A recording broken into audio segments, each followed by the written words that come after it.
Already back part ఎట్లా cut చేసుకోవాలో చెప్పినా కదా. బుక్ వైజ్గా ఇప్పుడైతే హ్యాండ్స్ చూద్దాము. ఇందులో నా చిన్న స్వార్థం ఉందన్నమాట. ఎందుకంటే ఇవి బుక్స్ పీడిఎఫ్ కావాలి అని అనుకుంటే కనుక నేను మిడిల్లో ఒక నంబర్ చెప్తాను. ఆ నంబర్ నాకు ఇన్స్టాలో మెసేజ్ చేస్తే నేను ఖచ్చితంగా ఈ బుక్ అనేది పంపిస్తాను అనమాట. సో ఎందుకంటే మీరు కూడా వీడియో ఎండ్ వరకు చూడాలి కదా, తప్పకుండా లైక్ చేయండి, అట్లనే చూడండి. నేను ఆల్రెడీ బ్లౌజ్ మీద కూడా చెప్పి వీడియోస్ కూడా చేసిన. అవన్నీ చూసి ఇవి చూస్తే మనకి ఈజీగా అర్థమైపోతుంది. ఇంత క్లారిటీగా ఎవ్వరు చెప్పరు అనుకుంటా నాకు తెలిసి.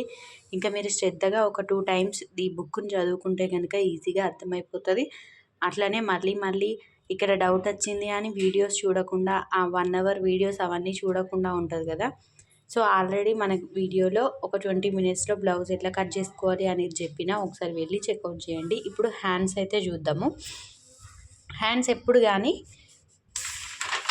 మనకి ఇటు సైడ్ ఏమో ఫ్యాబ్రిక్లో నేను బ్యాక్ పార్ట్ కట్ చేసిన కదా, అటు సైడు అంటే అటు చివర్లో మనం హ్యాండ్స్ అయితే కట్ చేసుకోవాలి. దానికోసం 4 మడతలు ఒకేలా ఉండడం కోసం కట్ చేసుకోవాలన్నమాట. కట్ చేసుకొని ఒక 1/2 ఇంచ్ అయితే ఖర్చు పెట్టుకోవాలి. ఇన్ కేస్ మీరు పైపింగ్ చేస్తే 1/2 ఇంచ్ పెట్టుకోండి. మళ్ళీ హెమ్మింగ్ చేయాలి అని అనుకుంటే 1 ఇంచ్ మాత్రం పెట్టుకోండి. దాని తర్వాత ఇంకా 4 ఫోల్డింగ్స్ మీద ఉందన్నమాట ఈ ఫ్యాబ్రిక్ అనేది. ఎందుకంటే 2 హ్యాండ్స్ ఒకేసారి నేను కట్ చేస్తున్నాను. ఇంక ఇక్కడ ఖర్చు కోసం అయితే ఉంచుకున్నాను. ఇక్కడ మనం ABCD సేమ్ యాజ్ ఇట్ ఈజ్గా అట్లనే మార్క్ చేసుకున్నా, ఎందుకంటే మీకు కూడా ఈజీగా అర్థమవుతుంది కనుక. సో బ్యాక్ పార్ట్ దగ్గర మనకి ఆర్మ్ హోల్ ఉంది కదండి, అంటే ఇక్కడ. సో ఇక్కడ నుంచి ఇలా మనం మెజర్ చేసుకోవాలి. ఖర్చులతో సహా ఎంత ఉంటే అంత పెట్టుకోవాలన్నమాట. సో మా పిల్లలు సౌండ్స్ చేస్తారు, కొంచెం అడ్జస్ట్ కండి. ఇక్కడ మొత్తం మెజర్ చేసుకోవాలి ఖర్చుతో సహా మళ్ళీ చెప్తున్నా, ఇదంతా మెజర్ చేసుకోవాలి. మెజర్ చేసుకొని మనకి ఇక్కడ ఎంత ఉంటుందో అంత తీసుకొచ్చి, అంటే మెజర్ చేసుకున్న దానికి 1 ఇంచ్ తీసేయాలన్నమాట. ఇన్ కేస్ నాకు 8.5 వచ్చిన దానికి ఖర్చులతో సహా నాకు 8.5 వచ్చింది. అందులోకెళ్ళి 1 ఇంచ్ తీసేస్తాను, అప్పుడు నాకు 7.5 వస్తుంది. ఈ 7.5ని ఇక్కడ అడ్జస్ట్ చేసుకోవాలి. ఇన్ కేస్ అడ్జస్ట్ కాలేదనుకోండి, ఇంకొంచెం పెద్ద సైజు వాళ్ళకి 9 అట్లా వస్తుంది కదా, అప్పుడు ఈ 4 ఫోల్డింగ్స్లో కొంచెం 2 ఫోల్డింగ్స్ని కిందికి జరుపుతూ ఇక్కడ మనకి 7.5 ఇంచులు వచ్చేటట్టుగా సెట్ చేసుకోవాలి. అది కూడా నేను ఫ్యాబ్రిక్ మీద చూపించాను, ఒకసారి చెక్అవుట్ చేయండి.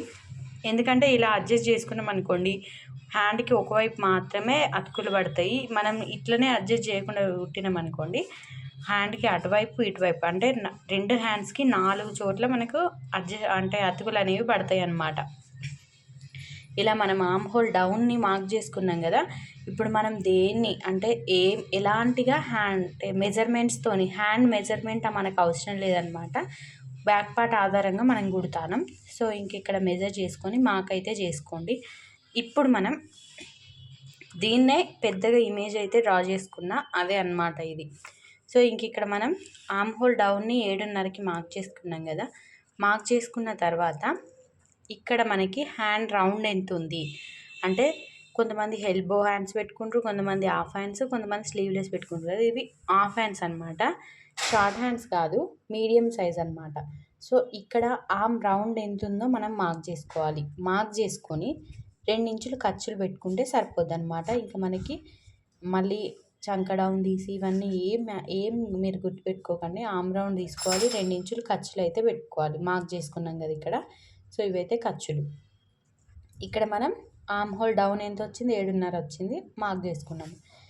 ఇక్కడ అంటే ఈ ఖర్చుల దగ్గర ఇక్కడ మనం డౌన్ మార్క్ చేసుకోవాలి కదా. ఆర్మ్ డౌన్ అనమాట, అంటే హ్యాండ్ షేప్ కోసం డౌన్ని మార్క్ చేసుకుంటాం కదా, అది మార్క్ చేసుకోవాలన్నమాట. ఇది షోల్డర్ డౌన్ అంటే మనకి బ్యాక్ పార్ట్ ఆధారంగా తీసుకుంటాం కదా, దాంట్లోకి వెళ్ళి ఒకటి తీసేస్తే 7.5 వచ్చింది. అది A నుంచి D అనమాట, అంటే A నుంచి Dకి మార్క్ చేసుకున్నాం మనం ఆల్రెడీ. దాని తర్వాత B నుంచి Cకి ఆర్మ్ రౌండ్ని మార్క్ చేసుకున్నాము. దాని తర్వాత ఖర్చులకు కూడా 2 ఇంచులు మార్క్ చేసుకున్నాము.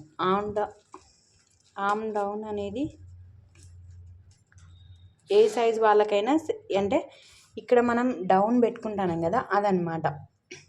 అంటే ఈ నుంచి Fకి ఇన్ కేస్ పెద్ద సైజ్ అనుకోండి 3.5 ఇంచులు పెట్టుకోవాలి ఈ డౌన్ అనేది. చిన్న సైజ్ అనుకోండి 3 ఇంచులు పెట్టుకోవాలి ఈ డౌన్. సో ఈ నుంచి ఎఫ్కి మధ్యలో లెంత్ అనమాట. చిన్న సైజ్ పెద్ద సైజ్ ఇవన్నీ నేను ఆల్రెడీ చెప్పిన, అవన్నీ వీడియోస్ ఉన్నాయి, ఒకసారి చెక్అవుట్ చేయండి. ఇక్కడ అదే మెన్షన్ చేసిన అనమాట. ఏ నుండి 2.5 ఇంచులు తీసుకోవాలి. అంటే ఏ నుంచి ఇక్కడ 2.5 ఇంచులు మనం తీసుకోవాలి. ఏ సైజు వాళ్ళకైనా 2.5 ఇంచులు మార్క్ చేసుకోండి. చిన్న సైజ్ అయితే 2 ఇంచులు మార్క్ చేసుకోవాలి. పెద్ద సైజ్ అనుకోండి 2.5 మార్క్ చేసుకోవాలి. దాని తర్వాత మళ్ళీ ఇక్కడ నేను రాస్తూ చెప్తున్నాను అనమాట. మళ్ళీ ఏ నుంచి 1.5 ఇంచు కూడా మార్క్ చేసుకోండి. ఎందుకంటే ఇది పెద్ద సైజ్ బ్లౌజ్ కాబట్టి 2.5 ఇంచులు మార్క్ చేసుకున్న తర్వాత 1.5 ఇంచు మార్క్ చేసుకోండి. ఇక్కడ మళ్ళీ చెప్తున్నాను, పెద్ద సైజ్ అనుకోండి ఇక్కడ 2.5 ఇంచులు, ఇక్కడ 1.5 ఇంచులు. చిన్న సైజ్ అనుకోండి 2 ఇంచులు 1 ఇంచు అనమాట. రెండింటిని మార్క్ చేసుకోవాలి. వాటిని నేను GH అని మార్క్ చేసుకొని పెట్టుకున్నా. సో ఇక్కడ మార్కింగ్ ఎందుకంటే మనకి హ్యాండ్ రౌండ్ రావడం కోసం అనమాట. ఇక్కడ ఈ నుంచి ఎఫ్కి 3.5 ఇంచులు పెద్ద సైజ్ కాబట్టి అది కూడా మార్క్ చేసుకొని ఇక్కడ నుంచి ఇక్కడికి ఒక లైన్ అయితే డ్రా చేసుకోండి. ఇక్కడ చూపించిన కదా, ఈ నుంచి ఎఫ్కి లైన్ అయితే డ్రా చేసుకున్నా. ఇక్కడ మనకి 2.5 ఇంచులు 1 ఇంచు కూడా మార్క్ చేసుకున్నా. ఇంకా 1.5 ఇంచు నుంచి ఒక 1/2 ఇంచు డౌన్ నుంచి ఇట్లా డౌన్ చేస్తూ రావాలన్నమాట. మళ్ళీ ఇక్కడికి వచ్చినాక ఇంకొంచెం లోతు తీస్తూ రావాలి. ఇన్ కేస్ మీకు ఇట్లా రాలేదనుకోండి, ఒక మంచి ఈజీ టిప్ చెప్తా. ఇక్కడ మనకి జీ నుంచి ఎఫ్ అంటే చంక డౌన్ నుంచి ఇక్కడ 2.5 ఇంచులకి ఫ్యాబ్రిక్ని ఇట్లా ఫోల్డ్ చేయండి. మనకి మిడిల్ పాయింట్ ఉంటుంది కదా, మిడిల్ పాయింట్ని ఒక మార్క్ చేసుకోండి. చెప్తున్నా, నంబర్ చెప్తా అని చెప్పినా కదా, ఈ నంబర్ అయితే నాకు హ్యాండ్స్ అని పెట్టినా కూడా స్లీవ్స్ అని పెట్టినా కూడా 875 అని మెన్షన్ చేయండి ఇన్స్టాగ్రామ్లో. అప్పుడు నేను ఇదైతే మీకు డిఎం చేస్తా. మళ్ళీ చెప్తున్నా, జీ నుంచి హెచ్కి మిడిల్ పాయింట్ ఉంటుంది కదా, దాన్ని మార్క్ చేసుకొని ఇక్కడ కర్వ్ స్కేల్ పెట్టాలన్నమాట. ఈ రెండింటిని యాడ్ చేసుకుంటూ కర్వ్ స్కేల్ ఇట్లా పెట్టుకోవాలి. ఇట్లా పెట్టుకొని ఇలా లైన్ అయితే డ్రా చేసుకోండి. ఇప్పుడు ఈ పాయింట్ నుంచి స్కేల్ని రివర్స్ చేయాలి. అంటే ఇట్లా పెట్టుకొని ఇట్లా షేప్ అయితే డ్రా చేసుకోవాలి. ఇది అర్థం కాకపోతే నేను ఫుల్ వీడియోలో హ్యాండ్స్ కూడా కట్ చేసి మరీ చెప్పిన, అది చెక్ చేయండి. లేకపోతే షార్ట్ వీడియోలో కూడా పెట్టిన, అది కూడా నేను కింద లింక్ ఇస్తా, ఒకసారి చెక్అవుట్ చేయండి. వీడియోని లైక్ చేయండి. ఇట్లనైతే మార్క్ చేసుకోవాలి. మార్క్ చేసుకొని ఇప్పుడు ఓపెన్ చేయాలన్నమాట. ఓపెన్ చేసిన వెంటనే మనకి ఇక్కడ ఖర్చులకి యాడ్ అవుతుంది. ఎందుకంటే ఫ్యాబ్రిక్ సరిపోదు కాబట్టి దీన్ని మనం ఖర్చుల కింద యాడ్ చేసుకోవాలి. ఎప్పుడు కానీ దీనికి లోతు అయితే తీసుకోవద్దు, ఎందుకంటే ఖర్చులు అతుకులు పడతాయి కాబట్టి దీనికే లోతు తీసుకోవాలి మళ్ళీ. సో లోతు అనేది ఎట్లా తీసుకోవాలి అది కూడా నేను చెప్తా. హ్యాండ్ అయితే అందరికి అర్థమైంది కదా. ఈ ఫ్రంట్ పార్ట్ కూడా ఎవరైనా బ్యాక్ పార్ట్ ఎవరైనా చూడకపోతే చూడండి, అది కూడా నేను అప్లోడ్ చేసిన. ఇప్పుడు మనం లోతు తీసుకుందాము, అది కూడా చెప్తాం మీకు. హ్యాండ్ లోతు ఎట్లా తీసుకోవాలో చెప్తా. సో ఇదైతే బ్యాక్ పార్ట్ అనమాట. ఫ్రంట్ పార్ట్, బ్యాక్ పార్ట్ అతుకులు పడితే కనుక ఇటు సైడే తీసుకోవాలన్నమాట. అంటే ఎటు సైడ్ స్ట్రేట్గా ఉంటే అటు సైడే తీసుకోవాలి. సో ఇక్కడ ఏ సైజ్ వాళ్ళకైనా కూడా 1 ఇంచ్ అయితే మార్క్ చేసుకోండి. ఏ సైజ్ వాళ్ళకైనా 1 ఇంచ్.